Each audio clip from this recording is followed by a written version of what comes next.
मैं भास्कर आप सभी का स्वागत करता हूँ। स्वागत है आप सभी का हमारे यूट्यूब चैनल ब्लैंक नॉलेज पे। आज हम बात करने वाले हैं जूनियर अकाउंटेंट का जो राजस्थान का पेपर है उसके बारे में। दोस्तों इसके अंदर कौन कौन से कंप्यूटर सब्जेक्ट से इंपॉर्टेंट जो MCQs बनने वाले हैं उनके बारे में हम बात करने वाले हैं। दोस्तों चलिए करते हैं। इसके अंदर हमारे जो क्वेश्चन है वो सभी के सभी क्वेश्चन एग्जाम पैटर्न्स के ऊपर आधारित है। सभी क्वेश्चन को हमने कवर करने की कोशिश की है। जितने भी मोस्ट इंपॉर्टेंट क्वेश्चन बन सकते थे वो सारे के सारे क्वेश्चन हमने इस एग्जाम्स के अंदर जितने भी बनने वाले थे उन सभी को हमने कवर किया है। चलिए दोस्तों करते हैं शुरुआत। चलिए करते हैं। जो सबसे इंपॉर्टेंट क्वेश्चंस बनते हैं वो ये सभी एग्जाम्स के लिए जहाँ जहाँ कंप्यूटर सब्जेक्ट पूछी जाती है उस सभी कंप्यूटर सब्जेक्ट के लिए हम इसका यूज़ करते हैं। चलिए करते हैं शुरुआत। चलिए दोस्तों MC क्वेश्चन। चलिए जो हमारा पहला क्वेश्चन निकल कर आता है वो है निम्नलिखित में से कौन सा सबसे तेज कंप्यूटर है। दोस्तों पहला सवाल है हमारा निम्नलिखित में से सबसे कौन सा तेज कंप्यूटर है। दोस्तों हमारा जो मेन फ्रेम कंप्यूटर है, एक जो कंप्यूटर होता है वो कंप्यूटर होता है आकार में बड़ा होता है और हमें लार्ज अमाउंट ऑफ डेटा को स्टोर करने के लिए इसका यूज़ करते हैं। लार्ज अमाउंट ऑफ डेटा को स्टोर करने के लिए हम इसका यूज़ करते हैं। ये मेन फ्रेम कंप्यूटर होते हैं। माइक्रो कंप्यूटर आकार में छोटे होते हैं जिसे हम फोन, टैबलेट्स और लैपटॉप्स टाइप में हम इनका इस्तेमाल करते हैं। ये जो कंप्यूटर्स होते हैं वर्क स्टेशन हमारे PC को भी बोलते हैं और जो सिंगल विंडोज PC होते हैं उनको बोलते हैं। दोस्तों इस क्वेश्चन का आंसर है सबसे तेज कंप्यूटर। सबसे तेज कंप्यूटर जो होता है हमारा होता है सुपर कंप्यूटर। तो दोस्तों इस क्वेश्चन का आंसर रहेगा ऑप्शन डी। चलिए बढ़ते हैं नेक्स्ट क्वेश्चन की तरफ। नेक्स्ट क्वेश्चन है हमारा निम्नलिखित में से कौन सा एक वेब ब्राउजर है। दोस्तों जो वेब ब्राउजर है उसके बारे में बात करते हैं। दोस्तों जब कभी भी हम इंटरनेट को एक्सेस करते हैं तो इंटरनेट को एक्सेस करने के लिए हमें एक सॉफ्टवेयर की आवश्यकता होती है। वही सॉफ्टवेयर हमारा हमारा क्या कहलाता है, वेब ब्राउजर कहलाता है। इंटरनेट को एक्सेस करने के लिए जिस सॉफ्टवेयर की आवश्यकता होती है वो हमारा वेब ब्राउजर कहलाता है। दोस्तों इंटरनेट एक्सप्लोरर हमारा वेब ब्राउजर है जो किसके द्वारा बनाया गया है, इंटरनेट एक्सप्लोरर माइक्रोसॉफ्ट के द्वारा बनाया गया है। तो फायरफॉक्स मोजिला है जिसका हम यूज करते हैं वेब ब्राउजिंग के लिए। गूगल क्रोम गूगल का है। तो इसका आंसर होगा option D, all of the above. तो दोस्तों जैसा कि ऐसे ही इसके अंदर यहाँ से दो टाइप्स के क्वेश्चन बन सकते हैं। सबसे पहला तो पूछ सकता है आपसे वेब ब्राउजर क्या होता है और दूसरा पूछ सकता है सर्च इंजन क्या होते हैं। दोस्तों ये जो दोनों क्वेश्चन है काफी कंफ्यूज करते हैं। तो दोस्तों सबसे पहले हम बात कर लेते हैं वेब ब्राउजर की। वेब ब्राउजर ऐसा सॉफ्टवेयर जिसके माध्यम से हम इंटरनेट को एक्सेस करने के लिए यूज करते हैं। इंटरनेट को एक्सेस करने के लिए जिन सॉफ्टवेयर्स का यूज करते हैं वो सारे के सारे कौन से होते हैं, वेब ब्राउजर्स में होते हैं। जैसे हमने इंटरनेट एक्सप्लोरर, फायरफॉक्स मोजिला और गूगल क्रोम, ओपरा मिनी, इस टाइप से ये जितने भी सारे के सारे होंगे वो सारे के सारे हमारे वेब ब्राउजर होते हैं। दोस्तों ये जो सर्च इंजन है, सर्च इंजन हमारे जैसे गूगल, याहू, बिंग, डकडकगो, इस टाइप की जितने भी हमारी चीजें होती है ये सारी की सारी हमारे किस में आते हैं, हमारे सर्च इंजन के अंदर आते हैं। तो चलिए दोस्तों बढ़ते हैं नेक्स्ट क्वेश्चन की तरफ। हमारा जो नेक्स्ट क्वेश्चन है which of the following are the computers hardware input device. दोस्तों निम्नलिखित में से कौन से कंप्यूटर के हार्डवेयर इनपुट डिवाइसेस है उन सभी के बारे में हमें पता होना चाहिए। दोस्तों सबसे पहले हम बात करते हैं इनपुट डिवाइसेस होते क्या हैं। ऐसे डिवाइसेस जिनके माध्यम से हम कंप्यूटर को किसी भी प्रकार का इनपुट या फिर इंस्ट्रक्शंस दे सकते हैं वो सारे के सारे क्या होते हैं, हमारे इनपुट डिवाइसेस होते हैं। दोस्तों हमारा जो कंप्यूटर के अंदर देखो यहाँ पे कीबोर्ड, माउस, मॉनिटर हमारा आउटपुट डिवाइस के अंदर आता है तो ये वाला ऑप्शन नहीं होगा। प्लॉटर एक प्रिंटर का टाइप है तो ये वाला ऑप्शन भी नहीं होगा। कीबोर्ड, टचपैड और प्रिंटर। दोस्तों प्रिंटर एक आउटपुट का डिवाइस है तो इसके अंदर जो हमारा इनपुट डिवाइसेस का हार्डवेयर इनपुट डिवाइसेस के बारे में बात कर रहा है तो इसका जो आंसर होगा वो होगा option D, track ball, touchpad और माइक्रोफोन। तो दोस्तों ये सारे के सारे ऑप्शन है जो हमारे क्या होते हैं, इनपुट डिवाइसेस। चलिए दोस्तों इनपुट डिवाइसेस के बारे में हम थोड़ी सी कुछ जानकारी ले लेते हैं। इनपुट डिवाइस के अंदर कुछ खास चीजें होती हैं उनके बारे में आपको बता देता हूँ। इनपुट डिवाइस में सबसे पहले हमारे पास आता है कीबोर्ड। कीबोर्ड का हम यूज करते हैं। इसके अंदर अलग अलग टाइप्स की होती है। मैक्सिमम मिनिमम की जो की होती है वो 104 होती है और यहाँ से बढ़ा सकते हैं कितनी भी कीज इसमें मैक्सिमम हो सकती है, इसका कुछ है नहीं। और इसके बाद में कीबोर्ड के अंदर क्या होती की होती है, न्यूमेरिक की होती है, फंक्शन की होती है, अल्फाबेट की होती है और इस टाइप की जो स्पेशल सिंबल की होती है और स्पेशल बार होते हैं। तो ये जो स्पेशल सिंबल कीज होती है इस टाइप की भी हम इसके अंदर इस्तेमाल करते हैं। चलिए दोस्तों बढ़ते हैं नेक्स्ट क्वेश्चन की तरफ। नेक्स्ट जो हमारा क्वेश्चन है वो है निम्नलिखित में से कौन सी मेमोरी, कौन सी ऐसी मेमोरी है जो कई बार रिफ्रेश की जाती है। दोस्तों ऐसी कौन सी मेमोरी है जो टाइम पर रिफ्रेश करती है, हर सेकंड पे रिफ्रेश होने में। दोस्तों स्टैटिक रैम है जो हमारी बार बार रिफ्रेश नहीं होती तो हमारी इस क्वेश्चन का आंसर होगा डायनेमिक रैम। क्वेश्चन का आंसर होगा डायनेमिक रैम। सबसे ज्यादा रिफ्रेश होने वाली मेमोरी होती है हमारी डायनेमिक रैम। चलिए निम्नलिखित में से कौन सा वेब ब्राउजर का उदाहरण नहीं है। दोस्तों ये क्वेश्चन अभी अभी हमने चर्चा किया था, वेब ब्राउजर का उदाहरण कौन सा नहीं है। दोस्तों जैसा कि आप सभी को पता है वेब ब्राउजर का उदाहरण कौन सा नहीं है। इंटरनेट एक्सप्लोरर की हमने बात की थी, ओपरा मिनी की बात की थी, ओपरा की बात की थी, फायरफॉक्स मोजिला की बात की। दोस्तों ये जो गूगल है जो हमारा क्या है, सर्च इंजन में आता है। तो इस क्वेश्चन का जो करेक्ट आंसर होगा वो क्या होगा, हमारा गूगल क्रोम है वो होता है हमारा search engine, sorry Google Chrome हमारा होता है वेब ब्राउजर ना कि गूगल। चलिए दोस्तों बढ़ते हैं नेक्स्ट क्वेश्चन की तरफ। दोस्तों ये जो चीज पूछी गई है Daisy wheel is a type of. दोस्तों ये डेजी व्हील एक तरह का टाइप होता है। किसका टाइप होता है इसके बारे में हम बात कर लेते हैं। दोस्तों डेजी व्हील एक टाइप का प्रिंटर का टाइप होता है और ये जो प्रिंटर होते हैं वो कौन से होते हैं, नॉन इम्पैक्ट प्रिंटर्स इसका करेक्ट आंसर होगा। चलिए दोस्तों, इम्पैक्ट प्रिंटर हमारे पास में दो टाइप्स के होते हैं। पहला तो होता है इम्पैक्ट प्रिंटर और दूसरा होता है नॉन इम्पैक्ट प्रिंटर। दोस्तों ये जो इम्पैक्ट प्रिंटर होते हैं, इसके अंदर हम generally chain printer, line printer और ड्रम प्रिंटर का इस्तेमाल करते हैं। और ये सारे के सारे प्रिंटर, डेजी, ये सारे के सारे इस टाइप के जितने भी प्रिंटर्स होते हैं वो सारे के सारे इसमें आते हैं इम्पैक्ट में। नॉन इम्पैक्ट प्रिंटर की बात करते हैं तो नॉन इम्पैक्ट प्रिंटर में हमारे पास में जिस टाइप के प्रिंटर आते हैं उसकी बात करते हैं। इसमें हमारे पास में फर्स्ट जो प्रिंटर आता है वो होता है इंकजेट। इंकजेट जो प्रिंटर होता है वो भी इसी के अंदर इस्तेमाल किया जाता है नॉन इम्पैक्ट प्रिंटर के अंदर। और ऐसे ही हमारे पास में दूसरा प्रिंटर आ जाता है लेजर प्रिंटर, और ऐसे ही हमारे पास में थर्मल प्रिंटर आता है। ये जो थर्मल प्रिंटर है इसका भी इस्तेमाल हम इसी के अंदर करते हैं। ये जो सारे के सारे तीनों के तीनों प्रिंटर्स होते हैं वो क्या होते हैं, हमारे प्रिंटर के प्रकार होते हैं। और इसी प्रिंटर के प्रकार में एक और थर्ड टाइप होता है, वो होता है प्लॉटर।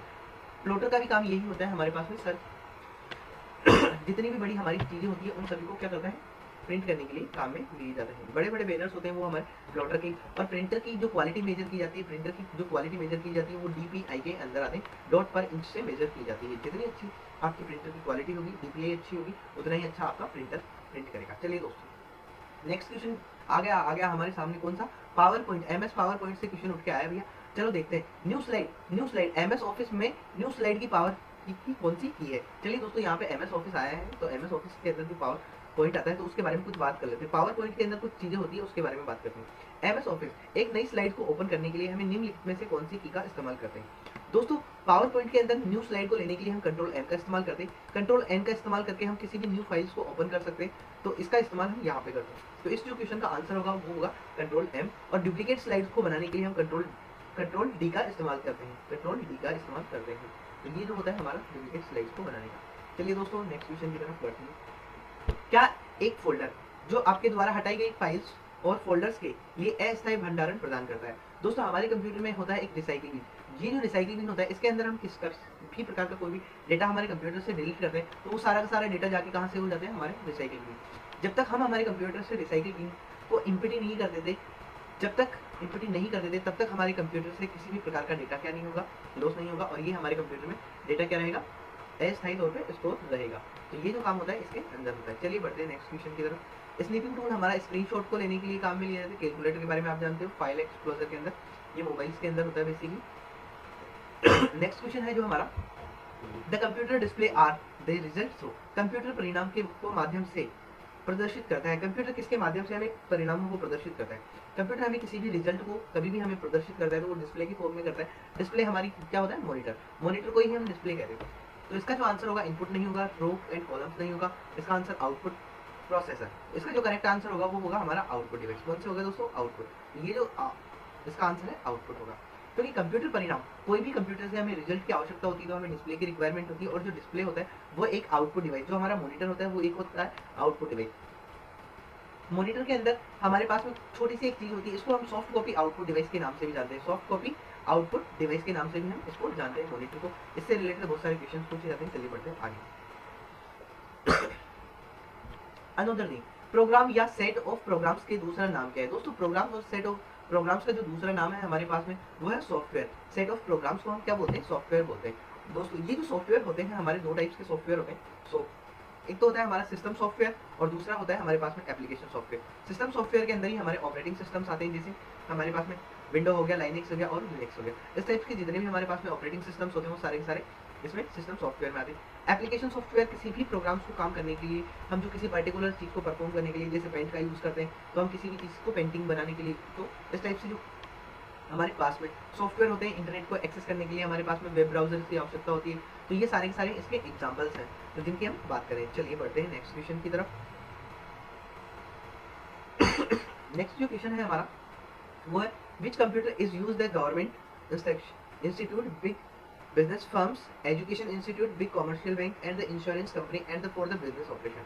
सरकारी संस्थाओं, बड़ी व्यवसाय फर्म, शिक्षण संस्था, विशाल व्यवसाय बैंक, इंश्योरेंस कंपनी और बिजनेस ऑपरेशन के लिए किस कंप्यूटर का उपयोग करते हैं। दोस्तों, सुपर कंप्यूटर का उपयोग हम नहीं कर सकते। सुपर कंप्यूटर का उपयोग जैसे नासा हुआ और हमारा इसरो हुआ, उस टाइप की ऐसी संस्थाएं होती है, वहाँ पे किया जाता है। वहाँ पे हमें चीज़ों को और डेटा को रिकॉर्ड रखना होता है तो उसके लिए। माइक्रो कंप्यूटर हमारे पास में बहुत काफ़ी छोटे होते हैं, मिनी कंप्यूटर भी आकार में छोटे होते हैं। मिनी कंप्यूटर का उपयोग करते हैं हम प्रोडक्शन हाउस में, माइक्रो कंप्यूटर का यूज़ करते हैं हम पर्सनल यूज़ के लिए, जैसे हमारा फ़ोन हो गया, टैबलेट हो गया या फिर पीडीए हो गए, ये सारे के सारे माइक्रो कंप्यूटर के एग्जाम्पल है। और पीसी वगैरह मिनी कंप्यूटर ये सिंगल यूज़र और मल्टी यूज़र दोनों होते हैं, ये हमारा सिंगल यूज़र होता है। और इसी के साथ में हमारे पास में main frame computer, main frame computer के बारे में आपको कुछ बता देता हूँ। मेन फ्रेम कंप्यूटर आकार में बड़े होते हैं, लार्ज अमाउंट ऑफ डेटा को स्टोर करने के लिए इसका यूज़ किया जाता है। लार्ज अमाउंट ऑफ डेटा को स्टोर करने के लिए मेन फ्रेम कंप्यूटर का उपयोग किया जाता है।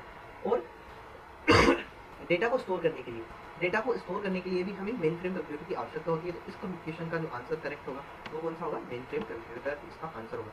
मेन फ्रेम कंप्यूटर को कूलिंग की आवश्यकता होती है, जिसको ज़्यादा समय तक हमें कंप्यूटर्स को कूलिंग करके रखते हैं। बढ़ते हैं नेक्स्ट क्वेश्चन की तरफ। दोस्तों मेन फ्रेम कंप्यूटर का उदाहरण है, दोस्तों निम्नलिखित में से मेन फ्रेम कंप्यूटर कौन सा है। दोस्तों मेन फ्रेम कंप्यूटर इसका ये उदाहरण है और ये जो है हमारा मेन फ्रेम कंप्यूटर का उदाहरण है। चलिए दोस्तों बढ़ते हैं नेक्स्ट क्वेश्चन की तरफ। भारत में किए जाने वाले मोबाइल के भुगतान, दोस्तों मोबाइल के पेमेंट करने के लिए हम जो सबसे ज्यादा यूज कर रहे हैं वो यूपीआई का यूज कर रहे हैं। किसका, यूपीआई, यूनिफाइड पेमेंट इंटरफेस। ये जो है हमारे सामने सबसे ज्यादा इस्तेमाल किया जाने वाला है भारत में यूपीआई पेमेंट सर्विस। इन सभी पेमेंट्स को देखने के लिए हमारे पास में एनपीसीआई नाम की एक ऑर्गेनाइजेशन है, गवर्नमेंटल बॉडी है, जो सारी की सारी हमारे जितने भी ट्रांजेक्शन होते हैं ऑनलाइन, वो सारे सारे ऑनलाइन ट्रांजेक्शन हमारे यहीं से काउंट किए जाते हैं। कहाँ से, एनपीसीआई से। तो हमारे पास में यूनिफाइड पेमेंट इंटरफेस है, इसका यूज करते हैं। एईपीएस है, ये आधार इनेबल पेमेंट सिस्टम के नाम से जाना जाता है। Bhim Bharat interface for money, ये भी इसका करेक्ट आंसर है। और अनस्ट्रक्चर्ड सर्विस फॉर डाटा। तो दोस्तों इसका जो आंसर होगा, मोबाइल भुगतान के लिए भारत में की जाने वाली सेवाएं हैं ऑल ऑफ दी अबव। वैसे हम इसका जो करेक्ट आंसर है यूपीआई ले सकते हैं और भीम इंटरफेस भी ले सकते हैं, लेकिन आज के टाइम पे हम यूएसएसडी कोड का भी इस्तेमाल करके ऑनलाइन पैसा ट्रांसफर कर सकते हैं, इसलिए इस क्वेश्चन का करेक्ट आंसर होगा ऑप्शन डी। राजस्थान सरकार ने एक पोर्टल शुरू किया है जिसके माध्यम से किसी भी नागरिक ग्रामीण शहरी कीमत पर विभिन्न तरह की वस्तुओं को आसानी से खरीद सकेंगे। दोस्तों इसके लिए हमारे जो गवर्नमेंट है उसने ई बाजार नाम से एक पोर्टल लॉन्च किया है। ई बाजार नाम से एक पोर्टल है जो राजस्थान गवर्नमेंट का भी है, जो राजस्थान गवर्नमेंट का है। राजस्थान गवर्नमेंट का ई बाजार राजस्थान GOV.in के नाम से इसकी एक वेबसाइट बनी हुई है, जहाँ से आप किसी भी टाइप्स की जो सामान होते हैं उनको परचेज कर सकते हो। और सेम टू सेम एक डैशबोर्ड ओपन होता है जिसके माध्यम से हम किसी भी प्रकार का पेमेंट कर सकते हैं। और ऑनलाइन जो पेमेंट होता है वो हमारा SSO ID के माध्यम से होता है। चलिए दोस्तों बढ़ते हैं नेक्स्ट क्वेश्चन की तरफ। Next question, the benefits of the governance are. E governance के क्या लाभ है दोस्तों, ई गवर्नेंस के बेनिफिट्स क्या क्या है। दोस्तों ई गवर्नेंस के लिए हम बेटर एक्सेस इन्फॉर्मेशन, हमारे पास में सभी इन्फॉर्मेशन क्वालिटी की सर्विस मिलती है सिटीजन्स को, सिंपल होता है, इफिशियंट होता है और हमारे पास में अकाउंटेबिलिटी अच्छी होती है इसकी। तो इसके लिए जो आंसर होगा वो होगा हमारा ऑप्शन बी। लास्ट वाला जो है हमारा ऑप्शन, इसका जो करेक्ट आंसर होगा, ये जो आंसर होगा ऑप्शन डी होगा हमारा।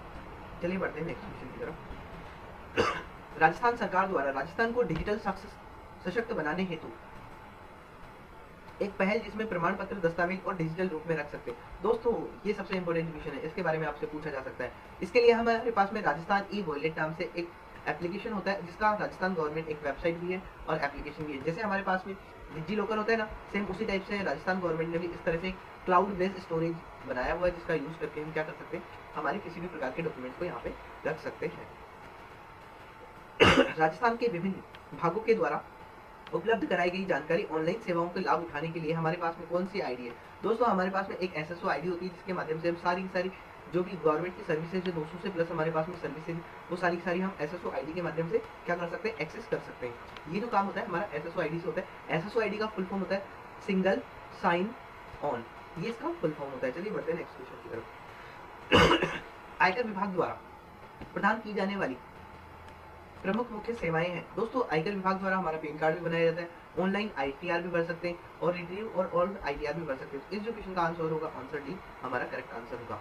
चलिए, विभिन्न टैब्स पर कमांड्स को संगठित करना और टॉपिक के आधार पर डॉक्यूमेंट्स को कार्य करने के लिए कौन सी कमांड का यूज करते हैं। दोस्तों क्वेश्चन को एक बार वापस पढ़िए। विभिन्न टैब्स पर कमांड्स को संगठित करने और टॉपिक के आधार पर डॉक्यूमेंट्स को कार्य करने के लिए कौन सी कमांड के समूह को हम यूज करते हैं। दोस्तों हमारे पास में ये जो क्वेश्चन है MS ऑफिस से आया हुआ है।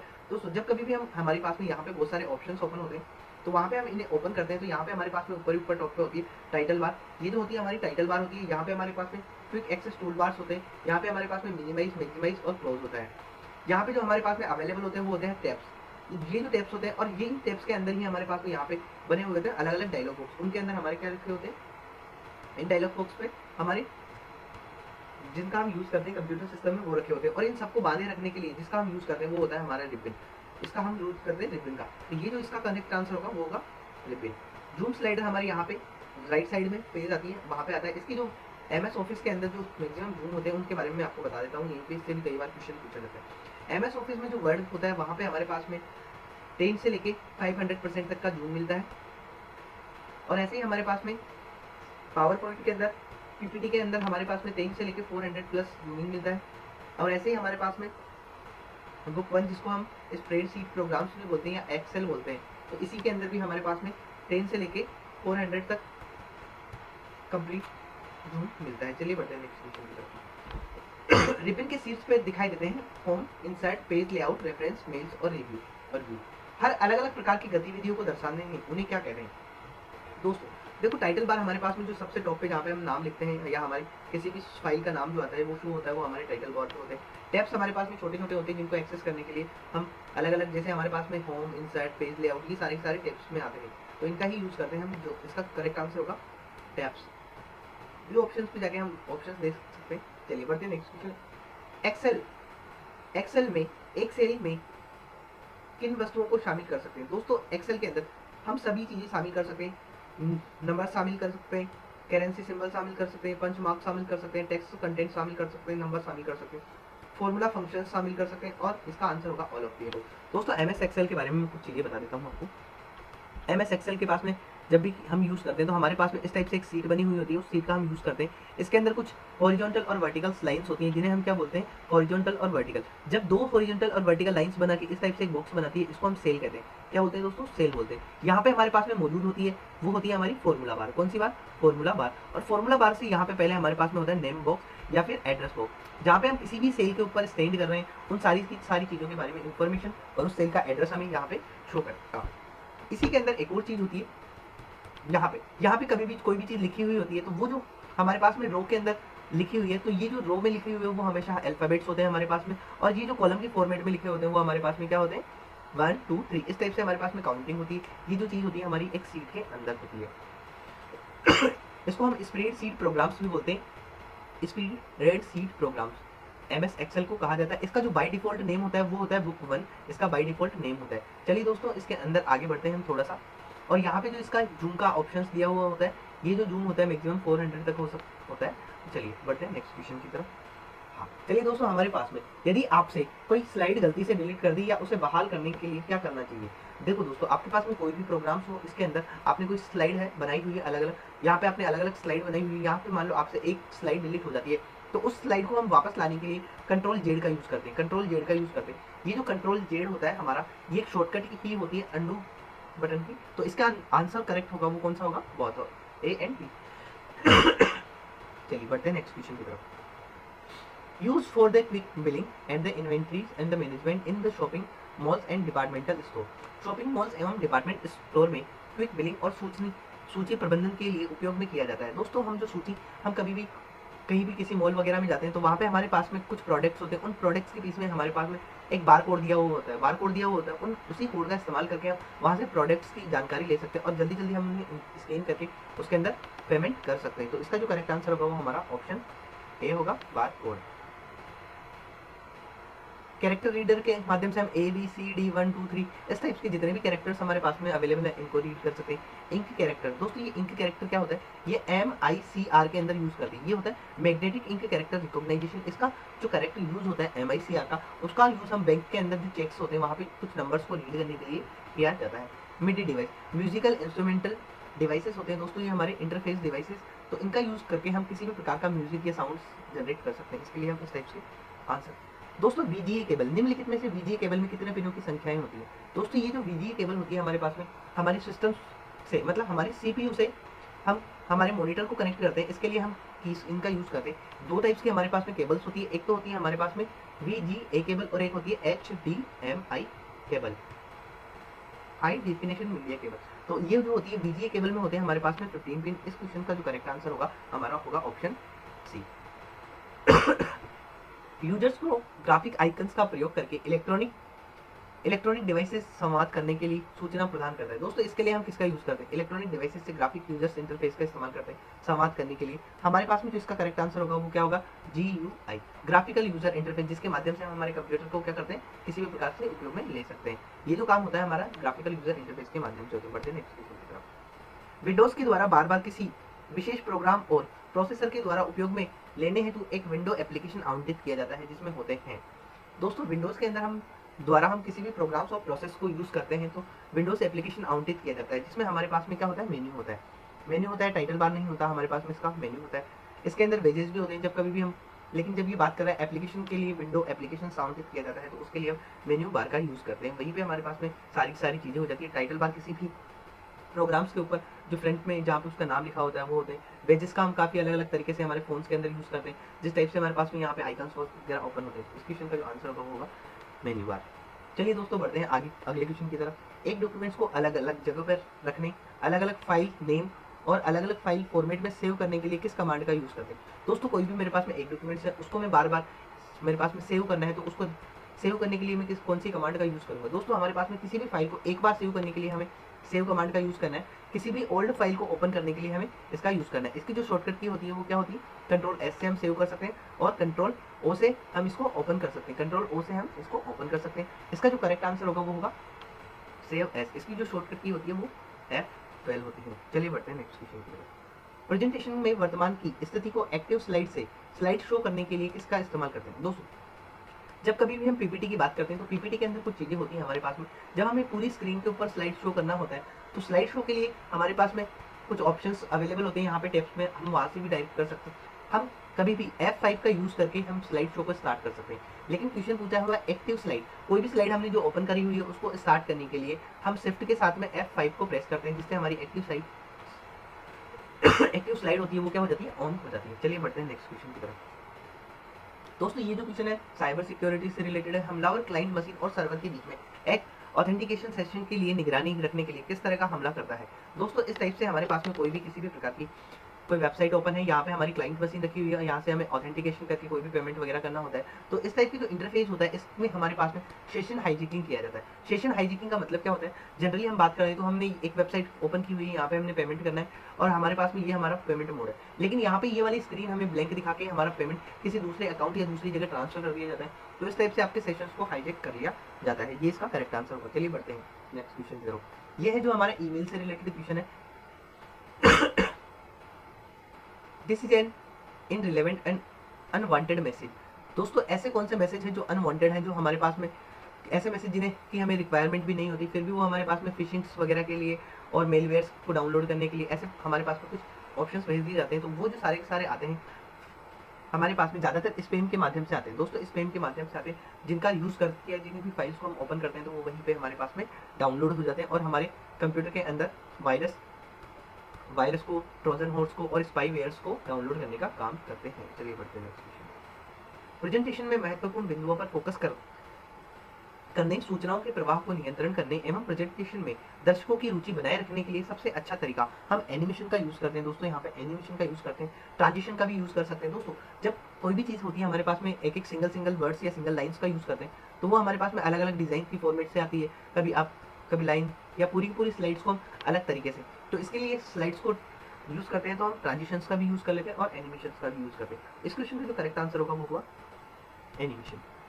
चलो बढ़ते हैं नेक्स्ट क्वेश्चन में। ये जो क्वेश्चन है हमारा preview, animation, advance animation and timing, ये किस टाइप के भाग है। दोस्तों हमारे पास में ये क्वेश्चन आया पीपीटी से के अंदर ये जो भाग होते हैं ये होते हैं animation tab and advance animation and, ये जो पार्ट होते हैं वो होते हैं हमारे एनिमेशन टेप के अंदर होते हैं, जिसका उपयोग करते हैं। जब भी हम एनिमेशन टेप का यूज करते हैं तो वहाँ पे हमें इस टाइप्स के कुछ डायलॉग बॉक्स देखने को मिलते हैं जहाँ से हम ग्रुप्स के अंदर से इनका इस्तेमाल कर सकते हैं। साइबर खतरे, दोस्तों ये जो साइबर खतरे हैं इन सभी के प्रकार कौन कौन से। दोस्तों स्पाईवेयर भी हमारे पास में साइबर अटैक होता है और ट्रोजन हॉर्स अटैक, हैकर्स भी हमारे लिए होते हैं, हैकिंग कर लेते हैं, फिशिंग, वायरस और नो, ये जो है हमारा क्या होगा करेक्ट आंसर होगा, जिसके माध्यम से हमारे कंप्यूटर के अंदर क्या हो जाते हैं, साइबर थेफ्ट के नाम से जानते हैं इनको। ये जो हमारे कंप्यूटर में डाउनलोड हो जाते हैं तो उसका यूज करके हमारे कंप्यूटर को काफी हार्मफुल और नुकसान पहुंचा सकते हैं। दोस्तों चलते हैं नेक्स्ट क्वेश्चन की तरफ। एक सॉफ्टवेयर प्रोग्राम है जो हमारी अनुमति के बिना अन्य किसी सॉफ्टवेयर प्रोग्राम में स्वयं ही अपनी प्रतिकृति बना लेता है। मतलब अपने ही कोई प्रोग्राम है जो अपनी कॉपी बना लेता है, बार बार रेप्लिका बनाता जाता है। तो ये जब अपनी रेप्लिका बनाता है तो यहाँ पे कुछ न कुछ चीजें हो जाती है। तो ये जो काम करता है ये हमारे वायरस का काम होता है। वायरस काम क्या करते हैं, हमारी सिस्टम में एंटर होते हैं और वहाँ पे आके हमारी क्या करते हैं, खुद की रेप्लिका बनाते हैं, जिससे हमारा सिस्टम क्या हो जाता है, हैंग हो जाता है और काम नहीं कर पाता। और ऐसे ही हमारे पास में ट्रोजन हॉर्स होते हैं। ट्रोजन हॉर्स हमारे कंप्यूटर के अंदर आ जाते हैं, धीरे से डाउनलोड करते हैं और मेलवेयर्स को इनको डाउनलोड करने का काम करते हैं हमारे कंप्यूटर सिस्टम के अंदर। स्पाईवेयर हमारे ऊपर निगरानी रखने का काम करते हैं। कोई भी की स्ट्रोक्स को यूज करके जो भी इन्हें भेजता है स्पाईवेयर, ये उन्हें अपना डेटा शेयर कर देते हैं। फिशिंग हमें ट्रैप करने का एक तरीके होते हैं, कई प्रकार के हो सकते हैं, ये मेलवेटाइजिंग के तरीके भी हो सकते हैं, और भी बहुत सारे तरीके होते हैं जिनका यूज करते हैं। जैसे जनरली हम किसी भी वेबसाइट्स को ओपन करते हैं तो यहाँ पे हमारे पास में अलग अलग टाइप्स की कुछ वेबसाइट में स्क्रीन दिखती है, जहाँ पे हमें एडवर्टीजमेंट टाइप में दिखते हैं, जैसे हमें 60% ऑफ, 20% ऑफ, यहाँ पे क्लिक करें, डाउनलोड करें, इस टाइप के जितने भी होते हैं वो सारे के सारे हमारे फिशिंग के लिए होते हैं। चलिए बढ़ते हैं नेक्स्ट क्वेश्चन की तरफ। एक स्लाइड से दूसरी स्लाइड पर जा सकते हैं, नेटवर्क या इंटरनेट के लिए तथा दूसरी फाइल्स या दूसरे प्रोग्राम्स के लिए उपयोग कर सकते हैं। दोस्तों एक स्लाइड से दूसरी स्लाइड पर जाने के लिए नेटवर्क या इंटरनेट के लिए दूसरी फाइल या किसी दूसरे प्रोग्राम्स का उपयोग कर सकते हैं। दोस्तों इसका उपयोग होगा हमारा एक फाइल से दूसरी फाइल के जाने के लिए स्मार्ट आर्ट का यूज कर सकते हैं, नहीं इसके लिए हम क्लिप आर्ट का यूज नहीं कर सकते, स्मार्ट आर्ट का यूज नहीं करेंगे, साउंड का यूज। इसके लिए जो हम यूज करेंगे वो यूज करेंगे हाइपरलिंक का। हाइपरलिंक एक ऐसा लिंक बनता है जो हमारे सिस्टम्स के अंदर कई प्रकार के डॉक्यूमेंट्स हैं उनको कनेक्ट करने का काम करते हैं, जिससे हम दूसरी फाइल्स को एक डॉक्यूमेंट्स फाइल्स के अंदर यहाँ पे क्या कर लेते हैं, अटैच कर लेते हैं। जब भी हम कंट्रोल प्रेस करते हैं तो वहाँ पे इस टाइप से एक हाथ का सा निशान आ जाता है, जिससे हम उसको क्लिक करके हम डायरेक्ट उसको वेब ब्राउजर के अंदर ओपन कर सकते हैं, या वो फाइल होगी वो क्या होगी, डायरेक्ट ओपन हो जाएगी। रिबन के शीर्ष पर दिखाई देने वाले home, insert, page layout, reference, mailing, review और व्यू, ये हर अलग अलग प्रकार की गतिविधियों को दर्शाने के लिए हम इसका इस्तेमाल करते हैं। दोस्तों ये जो home, insert, page layout, reference, mailing, ये जो होती है हमारे पास में डॉक्यूमेंट्स में होती है, एमएस वर्ड्स के अंदर होते हैं। एमएस वर्ड्स का अंदर जो बाय डिफॉल्ट नेम होता है, बाय डिफॉल्ट जो नेम होता है डॉक्यूमेंट्स 1 होता है इसका। इसके अंदर जो हम यूज करते हैं वो होते हैं टैब्स। इसका करेक्ट आंसर होगा ऑप्शन बी। दोस्तों आधार में लॉगिन करते समय हमें किसकी आवश्यकता होती है, जो हमें आवश्यकता होती है, हमें रिक्वायरमेंट होती है लॉगिन के लिए, एक ओटीपी की होती है जो 1 टाइम पासवर्ड होता है, यह हमारे सिक्योरिटी के लिए सबसे ज्यादा इंपॉर्टेंट होता है। इसका यूज हमें बड़ी ही सावधानी के साथ में करना चाहिए। चलिए बढ़ते हैं नेक्स्ट क्वेश्चन की तरफ। एसएसओ आईडी बनाते समय किस सत्यापन द्वारा करते हैं? दोस्तों एसएसओ के लिए हम बायोमेट्रिक का भी यूज करते हैं, ओटीपी से भी करते हैं, तो इसका जो करेक्ट आंसर होगा वो ऑप्शन बी होगा। चलिए बढ़ते हैं नेक्स्ट क्वेश्चन की तरफ। गवर्नमेंट टू गवर्नमेंट, दोस्तों G2C, G2B और G2E और G2G, ये हमारे पास में कुछ अलग अलग टाइप्स की government to citizen, government to business, government to employ और गवर्नमेंट टू गवर्नमेंट, इस प्रकार की कुछ सेवाएं होती है। ये सारी की सारी हमारे ई गवर्नेंस के अंदर अवेलेबल होती है, जिसका यूज करके हमारी गवर्नमेंट क्या करती है, इन चीजों के ऊपर सारी चीज का काम करती है जो ई गवर्नेंस के अंदर आते हैं। दोस्तों नेक्स्ट क्वेश्चन है, ई गवर्नेंस के माध्यम से सरकारी सेवाएं नागरिकों को एक तरीके से प्रदान की जाती है, इफिशिएंट, ट्रांसपेरेंसी और इस टाइप की जो सारी सर्विसेज है। इसका क्वेश्चन आंसर होगा ऑल ऑफ द अबव, जिसका उपयोग करके हम इसको पढ़ते हैं। चलिए दोस्तों हमारे पास में आज के लिए इतने ही क्वेश्चन है, और अगर आपको वीडियो पसंद आई हो तो हमारे चैनल को सब्सक्राइब करें, लाइक करें, शेयर करें और बेल आइकन के बटन को दबाएं, और जुड़े रहें ऐसे ही मजेदार वीडियो के लिए हमारे चैनल पे, जिस पे आपको इंटरेस्ट के साथ में बहुत सारे ऐसे क्वेश्चंस को हम